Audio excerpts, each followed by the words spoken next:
Hello viewers, welcome to AK info இன் தமிழ். இன்றைக்கி நம்முடைய சேனலில் என்ன இன்ஃபர்மேஷனை பற்றி பார்க்க போகிறோன்னா, தமிழ்நாட்டில் இருக்கக்கூடிய இப்போது 3 அப்டேட், அதாவது முக்கியமான 3 அப்டேட்டை பற்றி தான் பார்க்க போகிறோம். சரிங்களா? அது என்னென்ன அப்டேட்டு அப்படின்னு சொல்லி நம்ம இந்த வீடியோவில் பார்க்கலாம். ஸோ அதுக்கு முன்னால் நம்ம சேனலை சப்ஸ்கிரைப் பண்ணலாம், மறக்காமல் சப்ஸ்கிரைப் பண்ணிக்கோங்க. இந்த அப்டேட்டில் பார்க்க போகிறது என்னென்னா, கலைஞர் கனவு இல்லம். சரிங்களா? இது ஆல்ரெடி நம்ம கேள்விப்பட்டிருப்பீங்க. இதில் ஒரு சில அப்கிரேட்லாம் கொண்டு வந்து என்ன பண்ணியிருக்காங்கன்னா, கனவு இந்த இல்லத்துக்கு வந்து தமிழக அரசாங்கம் சார்பாக கிட்டத்தட்ட 3500 கோடி சம்திங் என்ன பண்ணியிருக்காங்கன்னா நிதி வந்து ஒதுக்கியிருக்காங்க. ஸோ இது யார் யார் அப்ளை பண்ணலாம், இதுக்கான எலிஜிபிலிட்டி என்ன அப்படின்னு சொல்லி தான் பார்க்க போகிறோம் முதல்ல. அதுக்கப்புறம் 2 நியூஸை பார்ப்போம்.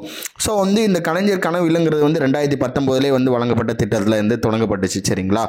ஸோ இப்போ இந்த 2024-25 என்ன அப்டேட் பார்த்தீங்கன்னா, உங்களுக்கு வந்து லேண்ட் வச்சுருக்கீங்க, ஆனால் அதில் வீடு இல்லை, உங்களுக்கு ஒரு 360 ஸ்கொயர் ஃபீட்டில் வந்து இருக்கக்கூடிய அந்த லேண்டுக்கு வந்து என்ன பண்ணுறாங்கன்னா, கிச்சன் எல்லாமே சேர்த்து, கிச்சன் பாத்ரூம் எல்லாம் சேர்த்து காங்கிரீட் வீடுக்கு வந்து என்ன பண்ணுறாங்கன்னா அமௌண்ட் வந்து சேங்ஷன் பண்ணுறாங்க இந்த கனவு இல்லத்து மூலமா. இதில் 8 லட்சம் வீடு வந்து 2030 கட்டணும்னு சொல்லி ஒரு திட்டம் வச்சுருக்காங்க. ஸோ அதில் முதல்ல வந்து முதல் கட்டமாக 1 லட்சம் வீடுகளை கட்டி கொடுக்கறதுக்காக அனௌன்ஸ்மெண்ட் வந்து பண்ணியிருக்காங்க. சரிங்களா? ஸோ இது வந்து ஊரக வளர்ச்சி துறையின் கீழே, அந்த பஞ்சாயத்து ராஜ் அந்த துறையின் கீழே வந்து என்ன பண்ணுறாங்கன்னா, இதை விண்ணப்பங்கள் வந்து படிவங்கள் கொடுக்கப்படும், அங்கே நீங்கள் அப்ளை பண்ணிக்கலாம்.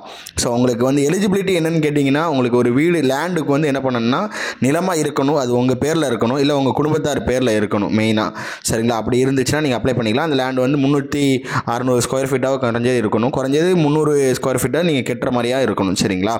ஸோ இது வந்து எவ்வளோ தருவாங்கன்னு பார்த்தீங்கன்னா, 3,50,000 வந்து என்ன தருவாங்க. இதில் வந்து 40,000க்கு வந்து பொருளாகவும், மிச்சம் வந்து 4 தவணை முறையாகவும் இதை தருவாங்க. இதை ஃபுல் டீட்டெயில் வேணும்னா நம்மளோட வெப்சைட் வந்து akinfo.com லிங்கை வந்து டிஸ்கிரிப்ஷனில் கொடுக்குறேன், அங்கே போய் நீங்கள் செக் பண்ணிக்கலாம் அதை எப்படி அப்ளை பண்ணணும், என்னென்ன எலிஜிபிலிட்டி இருக்குதுன்னு சொல்லிட்டு. ஸோ இதை தான் நம்ம முதல் இன்ஃபர்மேஷனாக பார்த்துருக்கோம். ரெண்டாவது நம்ம பார்க்கக்கூடிய இன்ஃபர்மேஷன் என்னென்னு பார்த்தீங்கன்னா, பிஎஃப்ஓ. சரிங்களா? பிஇஎஃப்ஓன்னு சொல்லுவாங்கள்ல, இதை வாங்குவாங்கள்ல, அதாவது சேலரி அக்கௌண்ட்டில் வந்து பிஎஃப்ஓ நமக்கு பிடிப்பாங்க. ஸோ அப்படிப்பட்ட பிடிக்கும்போது நம்ம வித்ட்ரா பண்ணுறது, கிளைம் பண்ணுறதுலாம் வந்து கொஞ்சம் கஷ்டமாக இருக்கும். ஸோ இதை வந்து என்ன பண்ண போகிறாங்கன்னா, பிஇஎஃப்ஓவில் வந்து 3.0 என்ற ஒரு பேரில் வந்து ஒரு ஸ்கீமை கொண்டு வந்து ஏடிஎம் மாதிரி என்ன பண்ணுறாங்கன்னா அந்த அமௌண்ட்டை எடுத்துக்கலாம்.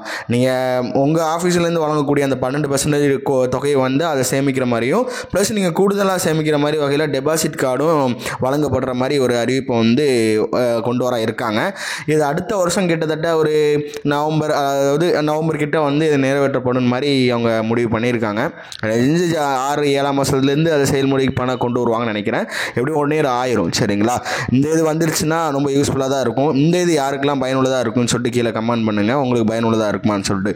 3வது அப்டேட் என்னென்னு பார்த்தீங்கன்னா, பேன் கார்டை வந்து 3.0ன்னு சொல்லிட்டு ஒரு ஸ்கீமில், அதாவது 2.0ன்னு சொல்லிட்டு ஒன்று கொண்டு வராங்க. இந்த பேனோடைய 2.0 அப்படின்னா என்னென்னு கேட்டிங்கன்னா, ஒரு அப்கிரேட் பண்ணுறாங்க. QR1 சொல்லிட்டு ஒரு சிஸ்டத்தை வந்து அப்டேட் பண்ணுறாங்க. அதே மாதிரி பார்த்துக்கிட்டிங்கன்னா, புதுசாக அவங்களோட இப்போ வெப்சைட்டில் ஒரு விஷயத்தை நம்ம பண்ண போகிறோன்னா ரொம்ப காம்ப்ளிகேட்டாக இருக்கும். இப்போ கரெக்ஷன்லாம் பண்ண போகிறோன்னா அதை எளிமையாக்குறது, வெப்சைட்டை வந்து ஃபாஸ்ட் அண்ட் எஃபெக்டிவாக பண்ணுறது, செக்யூர்டாக வைக்கிறது, இந்த மாதிரி நிறைய விஷயங்களுக்கு வந்து என்ன பண்ணிக்கிறாங்கன்னா நிதி ஒதுக்கியிருக்காங்க. ஸோ அதற்கான வேலையுமே வந்து சிறப்பாக பண்ணிகிட்ருக்காங்க. ஸோ இதில் QR அப்டேட்டை பொறுத்த வரைக்கும் எல்லாருக்குமே ஃப்ரீயாக பண்ணி கொடுத்துட்ருக்காங்க. நம்ம நெட்டில் டவுன்லோட் பண்ணுற மாதிரி இருக்கும். அதுக்கான அப்டேட் வந்துச்சுன்னா கண்டிப்பாக ஒரு வீடியோ போடுறேன். இது அந்த 3 அப்டேட் இந்த தமிழ்நாட்டில் இருக்கக்கூடிய இப்போது கரண்டாக நம்ம தெரிஞ்சுக்க வேண்டிய 3 அப்டேட் எடுத்துக்கிட்டிங்கன்னா, ஒன்று கனவு இல்லங்கள் வந்து கொடுக்குறாங்க ரூரல் டிபார்ட்மெண்ட்டில் இருந்து. ஸோ அதுக்கான ஃபார்ம் விண்ணப்பிக்கிற என்ன டீட்டெயில்ஸ் சொல்லி நம்ம வெப்சைட்டில் சொல்லியிருக்கோம். ஸோ அதே மாதிரி பேன் கார்டை வந்து அப்கிரேட் பண்ணுறாங்க.